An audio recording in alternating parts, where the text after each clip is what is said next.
আসসালামু আলাইকুম এভরিওয়ান। আশা করি আপনারা অনেক ভালো আছেন। Welcome back to my new blog. আশা করি লেখিয়াও বুঝি লাইছেন যে কিটার রেসিপি হইতে পারে, এবং আমি উপরে লেখিয়াও দিলাইছি যে রেসিপিটার নাম।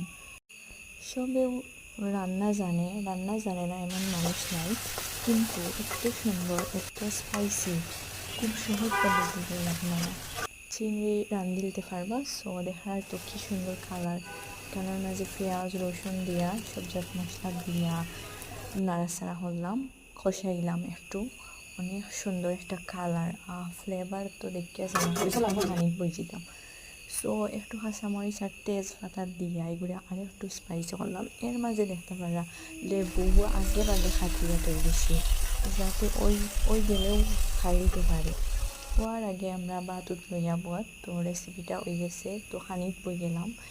এত সুন্দর আর এত স্বাদ রেসিপিটা, যদি আপনারা একবার ট্রাই না করেন তাইলে বুঝতে না।